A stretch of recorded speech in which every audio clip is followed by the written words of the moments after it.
사도신경으로 우리의 신앙을 고백하겠습니다. 나는 전능하신 아버지 하나님, 천재 창조주를 믿습니다. 나는 그의 유일하신 아들, 우리 주 예수 그리스도를 믿습니다. 그는 성령으로 잉태되어 동정녀 마리아에게서 나시고 본디오 빌라도에게 고난을 받아 십자가에 못 박혀 죽으시고 장사된 지 사흘 만에 죽은 자 가운데서 다시 살아나셨으며 하늘에 오르시어 전능하신 아버지 하나님 우편에 앉아 계시다가 거기로부터 살아있는 자와 죽은 자를 심판하러 오십니다. 나는 성령을 믿으며 거룩한 공교회와 성도의 교제와 죄를 용서받는 것과 몸의 부활과 영생을 믿습니다. 아멘. 하나님께서 오늘 우리에게 주신 말씀은 느헤미야 11장입니다. 구약 성경 742쪽 느헤미야 11장 말씀을 교독하겠습니다. 백성의 지도자들은 예루살렘에 거주하였고 그 남은 백성은 제비 뽑아 10분의 1은 거룩한 성 예루살렘에서 거주하게 하고 그 10분의 9는 다른 성읍에 거주하게 하였으며 예루살렘에 거주하기를 자원하는 모든 자를 위하여 백성들이 복을 빌었느니라. 이스라엘과 제사장들과 레위 사람들과 느디님 사람들과 솔로몬의 신하들의 자손은 유다 여러 성읍에서 각각 자기 성읍, 자기 기업에 거주하였느니라. 예루살렘에 거주한 그 지방의 지도자들은 이러하니 예루살렘에 거주한 자는 유다 자손과 베냐민 자손 몇 명이라. 유다 자손 중에는 베레스 자손 아다야이니 그는 우시야의 아들이요 스가랴의 손자요 아마랴의 증손이요 스바랴의 현손이요 마할랄렐의 5대 손이며 또 마아세야니 그는 바룩의 아들이요 골호세의 손자요 하사야의 증손이요 아다야의 현손이요 요야립의 5대 손이요 스가랴의 6대 손이요 실로 사람의 7대 손이라. 예루살렘에 거주한 베레스 자손은 모두 468명이니 다 용사였느니라.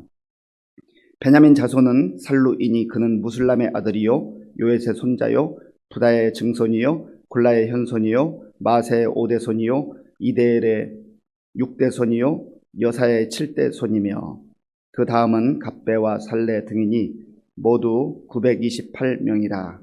시그리의 아들 요엘이 그들의 감독이 되었고 하스누아의 아들 유다는 버금이 되어 성읍을 다스렸느니라.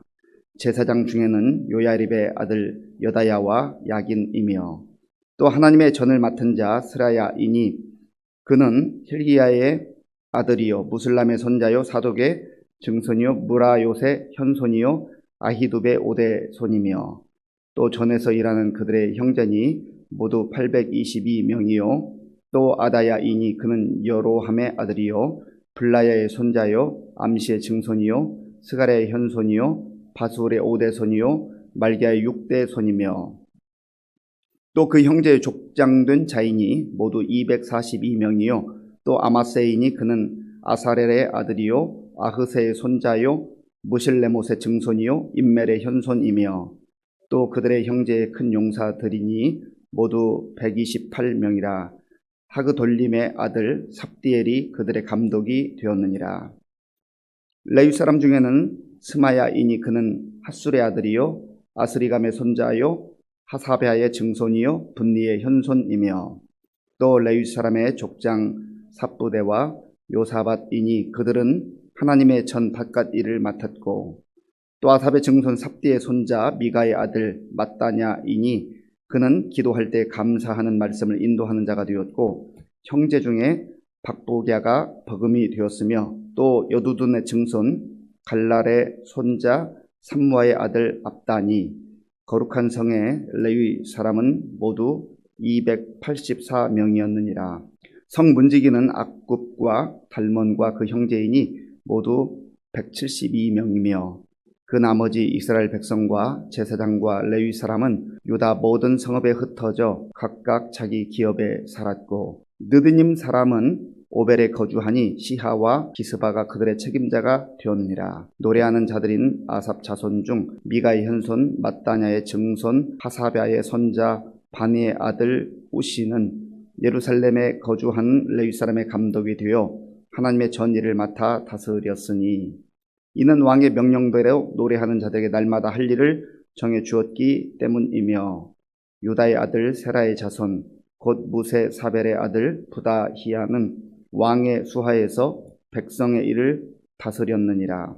마을과 들로 말하면 유다 자손의 일부는 기럇 아르바와 그 주변 동네들과 디본과 그 주변 동네들과 여갑세엘과 그 마을들에 거주하며 또 예수아와 몰라다와 벳벨렛과 하살수알과 브엘세바와 그 주변 동네들에 거주하며 또 시글락과 무고나와 그 주변 동네들에 거주하며 또 에느 림몬과 소라와 야르뭇에 거주하며 또 사노아와 아둘람과 그 마을들과 라기스와 그 들판과 아세가와 그 주변 동네들에 살았으니 그들은 브엘세바에서부터 흰놈의 골짜기까지 장막을 쳤으며 또 베냐민 자손은 게바에서부터 믹마스와 아야와 베델과 그 주변 동네들에 거주하며 아나돗과 놋과 아나냐와 하솔과 라마와 깃다임과 하딧과 스보임과 느발랏과 로드와 오노와 장인들의 골짜기에 거주하였으며 유다에 있던 레위 사람의 일부는 베냐민과 합하였느니라. 아멘. 느헤미야가 고국에 돌아왔을 때 그때의 현실은 참 참담했고 총체적 난국이었습니다. 총체적 난국이라고 하는 말은 모든 부분에 있어서 문제이기 때문에 도대체 어디서부터 손을 대서 실마리를 풀어 갈 수 없는 참 난감한 상태를 일컫지 않습니까? 그런데 하나님께 기도하면서 하나님 주시는 지혜를 통하여서 먼저 성벽을 재건하는 일을 최선을 다해서 했습니다. 수많은 원수들이 방해하고 또 모략하고 정말 힘들게 했지만 그러나 포기하지 않고 끝까지 하나님 주신 사명을 완수했습니다. 외형적으로 일단 성벽을 재건하고 난 다음에 또 느헤미야, 에스라를 중심으로 하나님의 말씀, 율법을 읽고 연구하고 또 가르치고 나누는 가운데 영적 부흥 운동이 일어났습니다. 그래서 희망이 없던 총체적 난국에 휩싸였던 이스라엘 백성들 가운데 이제 희망이 생기기 시작한 것입니다. 진정한 힘은 하나님 주시는 말씀을 통해서 그 심령이 강건해지는 것입니다. 마음이 무너지면 다 무너지는 것입니다. 그래서 우리가 마음을 견고하게 지키고 정말 마음을 잘 붙들고 나아갈 수 있는 그 사람이 힘 있는 사람이고 또 능력 있게 살 수가 있는 것입니다. 그래서 환경이 아무리 힘들고 어렵다 해도 하나님께서 주시는 그 말씀을 붙들고 거기에 소망을 두는 사람, 주 여호와 하나님이 나의 힘이다, 예수님만 함께 계신다면 내가 어떤 상황 속에서도 살아갈 수 있다라고 하는 그런 믿음으로 자기 마음을 붙들고 살아갈 때 그 사람은 무너지지 않습니다. 그래서 우리 주변에도 보면요, 정말 힘들고 어려운 가운데 살아가는 성도님들 많습니다. 그럼에도 불구하고 그 어려운 가운데서 포기하지 않고 절망하지 않고 주저앉지 않을 수 있는 그 근거는 하나님 바라보는 거예요. 하나님 의지하는 거예요. 그리고 순간순간마다 하나님께서 주시는 약속의 말씀을 붙드는 것입니다. 그 말씀 가운데 임하시는 그 하나님의 은혜가 있는 그 사람은 마음이 무너지지 않아요. 그러면 환경이 힘들어도 끝까지 묵묵히 한 걸음씩 한 걸음씩, 천리길도 한 걸음부터라고 하잖아요. 우리 마음속에는요 그냥 100걸음 1000걸음을 한꺼번에 가고 싶은 거예요. 너무 힘드니까. 그래도 늘 우리의 인생은 한 걸음씩이에요. 신앙생활도 마찬가지입니다. 한 걸음씩 하는 거예요. 말씀 붙들고 오늘도 한 걸음씩 나아가는 저와 여러분들이 될 수 있기를 바랍니다. 그래서 이제 정말 총체적 난국이었던 그 모든 상황 속에서 성벽을 재건하고 또 내면적으로는 하나님의 말씀을 통하여서 백성들의 마음에 다시금 힘이 생기고 소망이 생겼습니다. 무너진 성벽을 재건한 것도 참 중요한 일이었지만 그보다 더 중요한 것은 그들의 무너진 마음을 말씀을 통해서 다시금 일으켜 세웠다고 하는 것입니다. 그런데 이제 많은 부분이 해결되었는데 지도자들이 바라볼 때에 한 가지 문제가 있는데 그 예루살렘이 수도 아닙니까? 그런데 여기에 사람들이 좀 살아야 되는데 거주할 사람들이 적었다는데 문제가 있었습니다. 어느 나라든 어느 시대를 막론하고 수도 서울로 사람들이 몰려든 것이 사실입니다. 그런데 바벨론 제국으로부터 이 수도 예루살렘이 초토화가 되고 또 세월이 많이 흘렀을 뿐만 아니라 이제 겨우 성벽이 재건된 거예요. 그러니까 그 안에서 살아간다고 하는 것은 그렇게 녹록하지 않았습니다. 그리고 여전히 원수들이 사람들이 모여들기만 하면 여기에서 무엇인가 빼앗아 가려고 침략하려고 그렇게 노리고 있는 그런 시절입니다. 그리고 어떤 면에서 이 어려운 시절에 좀 농사도 짓고 뭔가 먹을 것을 수확을 할 수 있어야 되는데 이 예루살렘 지역에서는 그렇게 하는 것이 쉽지가 않았습니다. 그래서 이 지도자들이 여기에 사람들이 좀 모여 살도록 해야 되겠다라고 그렇게 판단을 하고 이제 사람들을 거기서 살도록 하는데 그 중요한 이유는 이 대도시를 이루어야 되겠다 하는 거기에 목적이 있는 게 아니라 하나님의 성전이 있기 때문에 사람들이 모여들어서 하나님께 마음껏 예배드리고 하나님을 섬길 수 있도록 하는 그러한 여건을 만들기 위함이었습니다. 오늘 본문에 이제 사람들을 그곳에 살도록 하기 위해서 어떻게 행하고 있는가 그 내용이 나오는데요. 1절 말씀 우리 같이 읽겠습니다. 1절입니다. 백성의 지도자들은 예루살렘에 거주하였고 그 남은 백성은 제비 뽑아 10분의 1은 거룩한 성 예루살렘에 거주하게 하고 그 10분의 9는 다른 성읍에 거주하게 하였으며 아멘. 먼저 백성의 지도자들이 어떤 선택을 하고 있는가. 오늘 본문에 의하면 백성의 지도자들이 거기에 거주하였다. 예루살렘에 거주하였다. 그렇게 말씀합니다. 지도자들이 보통 많은 백성들 앞에서 대중들 앞에서 비전을 말하고 또 꿈을 말하고 또 전략을 말합니다. 그런데 비전을 말해도 어떤 지도자들은 자기가 말하는 그 비전을 정말 그대로 살아내는 사람이 있는가 하면 어떤 지도자들은 말은 멋있게 하는데 비전은 정말 화려하게 말하는데 실제 살아가는 모습을 보면 자기가 하는 말과 다른 방향으로 그 내용이 다른 내용으로 사는 경우가 많이 있다고 하는 거예요. 그 모든 환경이 영화를 누리고 자기들에게 많은 유익이 있는 것이라고 한다면 말하지 않아도 그 자리를 앞장서서 가려고 하는 게, 그 자리를 차지하려고 하는 게 모든 사람들의 속성입니다. 지도자들도 말할 것도 없어요. 그런데 지금 이 상황은 좀 다르잖아요. 힘들고 어려운 상황, 이러한 상황 속에서 지도자들이 먼저 예루살렘에 살기로 그렇게 결단하고 그걸 실행하는 모습을 오늘 본문 속에서 볼 수가 있습니다. 그런 면에서 우리는 이 땅을 살아가면서 어느 공동체에 소속되었든지 다 크고 작은 공동체에서 최고의 위치에 있는 지도자가 아니라 할지라도 어느 정도의 지도력을 발휘해야 하는 그런 위치에서 살아가고 있습니다. 먼저 가장 작은 기초 공동체인 가정만 해도 그래요. 부모님들이 자녀들에게 정말 좋은 말, 멋있는 말, 또 잘 되기를 바라서 하는 그런 말들이 있지만은 그러나 자녀들은 부모님이 들려주시는 그 말보다는 어떻게 살아가고 있는가, 부모님은 어떻게 행동하는가, 부모님이 힘들고 어려울 때 어떻게 결정하는가, 그런 걸 본다고 그랬죠. 그게 훨씬 더 많은 영향력, 깊은 영향력을 끼친다고 하는 것입니다. 구역에서도 마찬가지예요. 남녀 선교회도 마찬가지고 또 교회 전체 공동체도 마찬가지예요.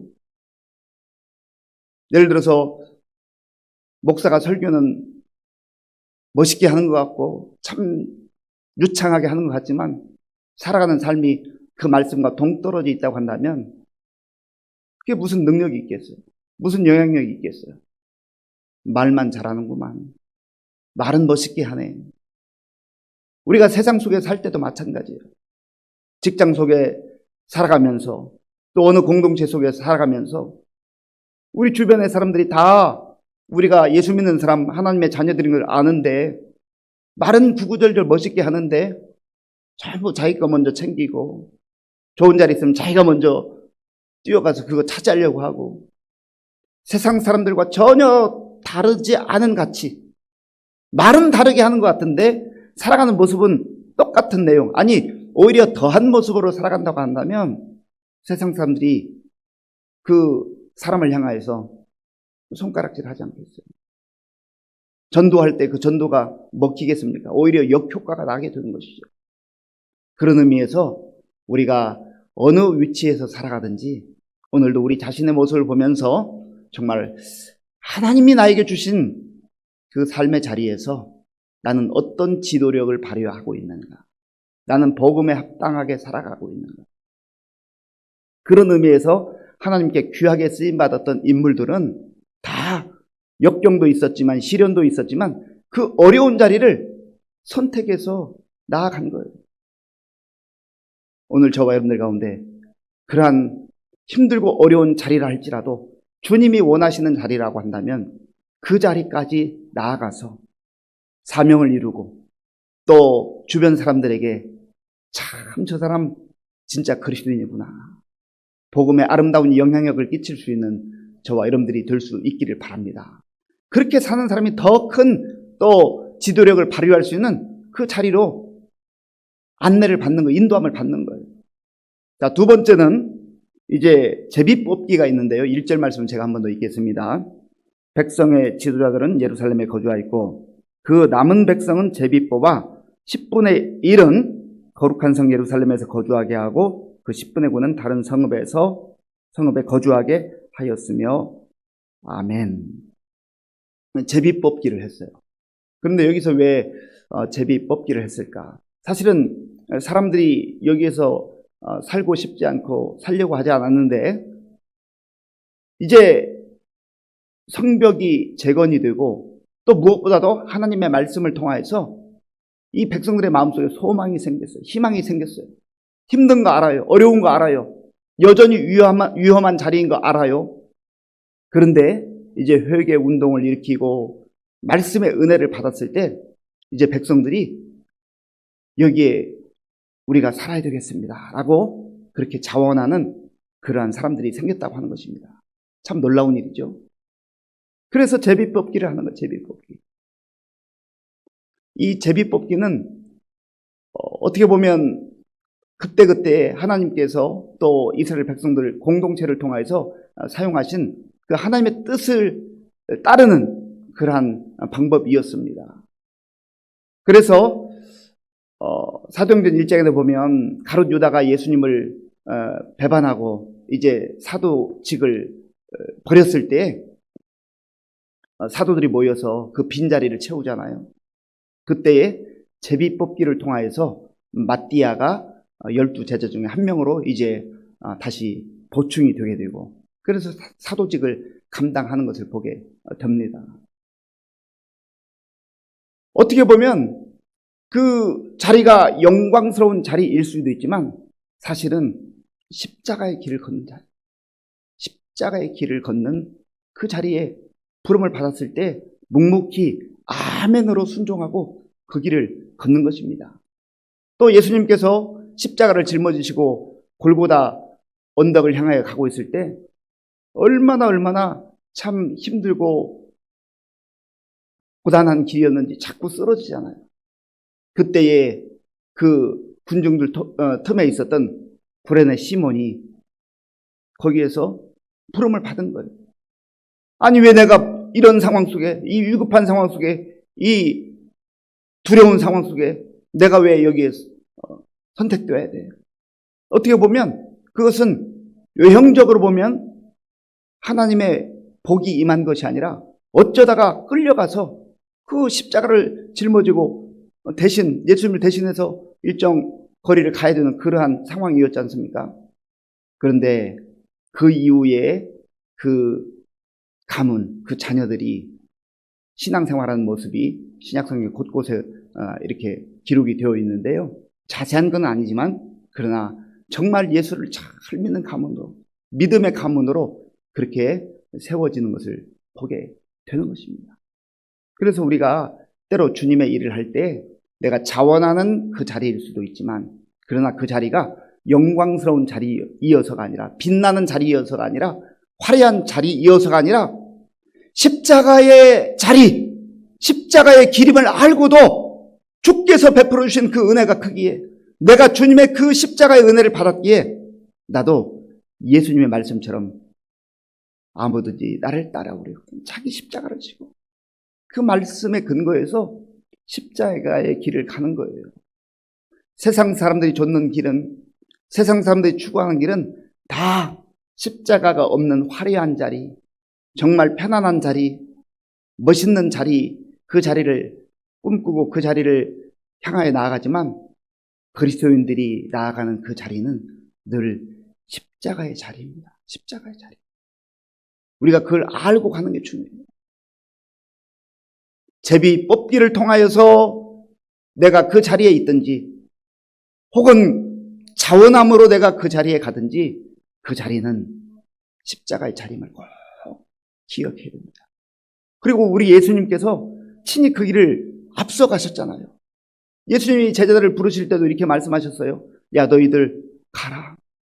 내가 너희를 선택했으니 가라. 그렇게 말씀하지 않았어요.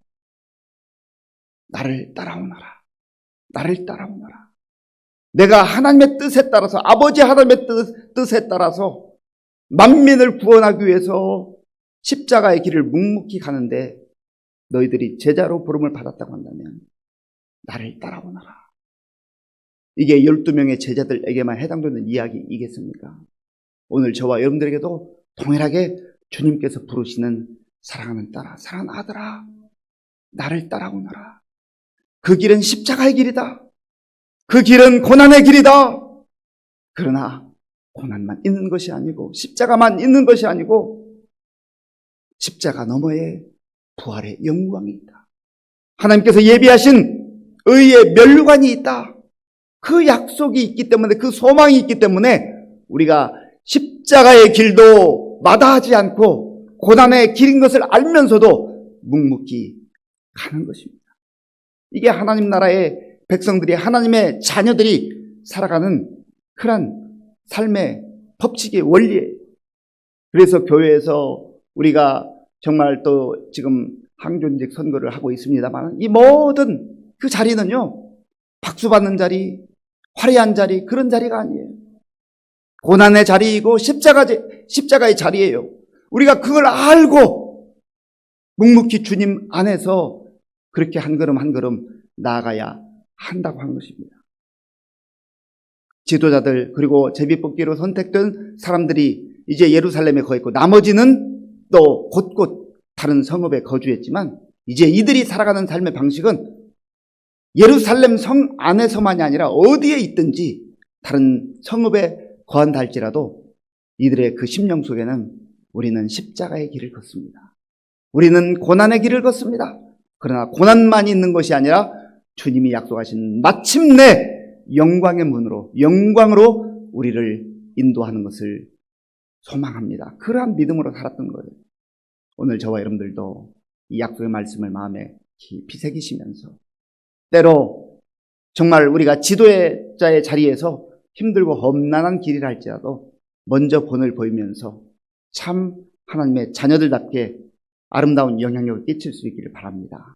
또한 제비뽑기를 통해서 내가 고난의 자리에 처하든 자원함으로 고난의 그 자리를 선택하든 고난만 있는 것이 아니고 십자가만 있는 것이 아니고 고난과 십자가를 통과하면 주님이 우리에게 보여주신 부활의 영광이 있음을 꼭 마음에 간직하시고 오늘도 묵묵히 믿음의 여정을 한 걸음 한 걸음 주님과 동행한 저와 여러분들이 될 수 있기를 바랍니다. 기도하겠습니다. 아버지 하나님 감사합니다. 주께서 우리를 부르심은 마침내 영광의 길이요, 마침내 멸류관의 그 자리로 부르시는 것이지만, 그러나 거기에 이르기까지 십자가, 고난의 길이 있음을 꼭 기억하게 하시고, 알면서도 주님 뜻에 따라 묵묵히 한 걸음씩 나아가는 우리 모두가 되게 하여 주시옵소서. 예수님의 이름으로 기도하옵나이다. 아멘. 주기도문으로 예배를 마치겠습니다. 하늘에 계신 우리 아버지, 아버지의 이름을 거룩하게 하시며 아버지의 나라가 오게 하시며 아버지의 뜻이 하늘에서와 같이 땅에서도 이루어지게 하소서. 오늘 우리에게 일용할 양식을 주시고 우리가 우리에게 잘못한 사람을 용서하여 준 것과 같이 우리 죄를 용서하여 주시고 우리를 시험에 빠지지 않게 하시고 악에서 구하소서. 나라와 권능과 영광이 영원히 아버지의 것입니다. 아멘. 오늘 우리에게 주신 말씀을 생각하면서 기도할 때, 하나님, 제가 하나님의 자녀라고 하면서도 예수님의 제자라고 하면서도 화려한 자리, 정말 멋있는 자리, 편한 자리만 추구하며 살아오지 않았는지요. 주님은 십자가의 길을 먼저 걸으셨고 우리로 하여금 고난의 길, 십자가의 길을 걸으라 말씀하시는데 내가 그 자리를 피하고 오히려 화려한 자리만 추구하지 않았는지요. 하나님, 다시금 주님 말씀 붙들고 주님이 원하시는 그 길로 나아가기를 원합니다. 함께 기도하시고요. 나라와 민족을 위해서, 코로나 극복을 위해서, 또 우리 교회를 위해서 기도할 때 특별히 항존직 선거가 계속되고 있는데, 하나님, 정말 힘들고 어려운 이 직분을 주님의 뜻에 따라 잘 감당하는 우리 모든 성도들 될 수 있도록 우리에게 지혜를 달라고 같이 기도하겠습니다. 아버지 하나님, 감사합니다. 하나님께서 은혜를 베풀어 주셔서 오늘도 이 고요한 시간 아버지 앞에 먼저 엎드려 우리의 마음과 정성을 다하여 예배드리게 하시니 감사합니다. 하나님, 우리에게 주신 이 새로운 날, 다시금 새로운 마음으로 하나님 앞에서 우리의 사명을 깨닫게 하시고, 하나님 아버지여, 내 생각, 내 계획대로 사는 삶이 아니라 주님이 주신 사명을 따라서 비록 고난의 길이라 할지라도, 십자가의 길이라 할지라도 주님이 원하시는 그 길임을 알기에 우리가 묵묵히 한 걸음 한 걸음 나아갈 수 있도록 인도하여 주시옵소서. 고난만 있는 것이 아니고 십자가만 있는 것이 아니라 고난과 십자가와 비견할 수 없는 놀라운 주의 영광이 우리에게 약속되었음을 알게 하시고, 그 영광 바라보며 한 걸음 한 걸음 기쁨으로, 감사함으로, 찬송함으로 나아갈 수 있도록 주님 도와주시옵소서. 무엇보다도 우리가 세상 속에 살면서 여러 가지 힘들고 어려운 여건 속에 있지만 그 자리에서 주의 뜻을 따라 살 뿐만 아니라 우리 주변 사람들에게 정말 본을 잊히며 본을 보이는 삶을 살아갈 수 있도록 주님 도와주시고 인도하여 주시옵소서.